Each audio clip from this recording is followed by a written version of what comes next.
बुधवार दोपहर लगभग 2:30 बजे धौलपुर की सीमा से लगे खैरागढ़ के गांव लालपुर में दिन दहाड़े खेत में दौड़कर शिक्षक की हत्या कर दी गई। हाथ में धारदार हथियार लेकर पीछे दौड़े हत्यारोपित रिश्तेदार ने उसके पेट पर कई बार वार किया। दरअसल धौलपुर के थाना सदर क्षेत्र के रहने वाले अनिल राजपूत प्राइवेट स्कूल में शिक्षक थे। लालपुर में उनके रिश्तेदार कमलेश रहते थे, जिनके यहाँ अनिल अक्सर आया जाया करते थे। रिश्तेदार को शक हुआ कि अनिल का उसकी पत्नी से कुछ अवैध संबंध है। पुलिस के अनुसार अनिल बुधवार दोपहर कमलेश की पत्नी से मिलने आया था। थोड़ी देर बाद पीछे से कमलेश पहुंच गया और धारदार हथियार से उस पर हमले का प्रयास किया।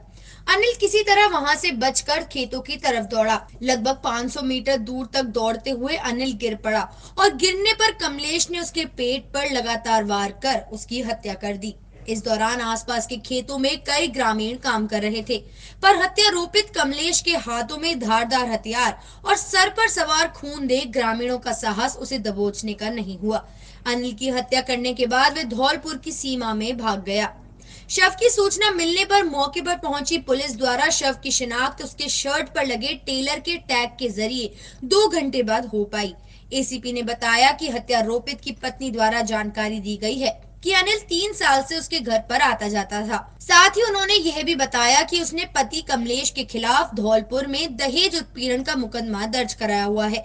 इसके बाद से वह पति से अलग रहती हैं। बुधवार को जब अनिल उससे मिलने आया तो उसके थोड़ी देर बाद कमलेश भी वहां पहुंच गया और गुस्से में सवार होकर उसने अनिल की हत्या कर दी।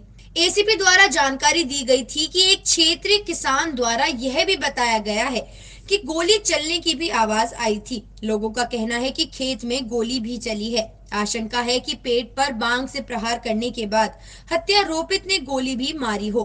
पुलिस अब इस बात को स्पष्ट करने के लिए पोस्टमार्टम रिपोर्ट का इंतजार कर रही है। डिजी महाराजा न्यूज के लिए रितिका फुलवानी की रिपोर्ट।